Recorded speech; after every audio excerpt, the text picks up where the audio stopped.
హైదరాబాద్ నగరం దేశంలోని ఇతర మహానగరాలు ఎదుర్కొంటున్న తీవ్ర సమస్యల బారిన పడకుండా చూడటమే తమ ప్రభుత్వ లక్ష్యమని ముఖ్యమంత్రి రేవంత్ రెడ్డి స్పష్టం చేశారు.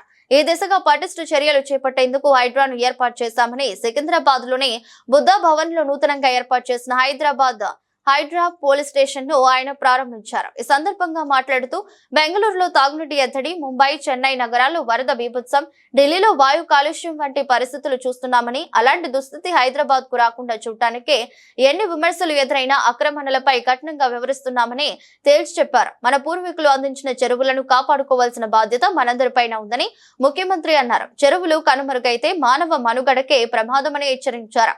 450 ఏళ్ల ఘన చరిత్ర కలిగిన హైదరాబాద్ నగరాన్ని పరిరక్షించడంలో హైడ్రా కీలక పాత్ర పోషిస్తుందని విశ్వాసం వ్యక్తం చేశారు.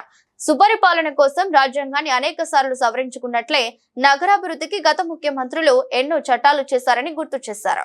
ఈ రోజు ఢిల్లీ నగరం కావచ్చు, ముంబై కావచ్చు, బెంగళూరు కావచ్చు, చెన్నై కావచ్చు, కల్కట్టా కావచ్చు, ఈ మెట్రోపాలిటన్ సిటీస్ అన్ని కూడా ఈ రోజు నివసించడానికి యోగ్యంగానే నగరాలుగా మారుతున్నాయి. ఇది మన కళ్ళ ముందు కట్టినట్టుగా మన కళ్ళ ముందే కనిపిస్తుంది.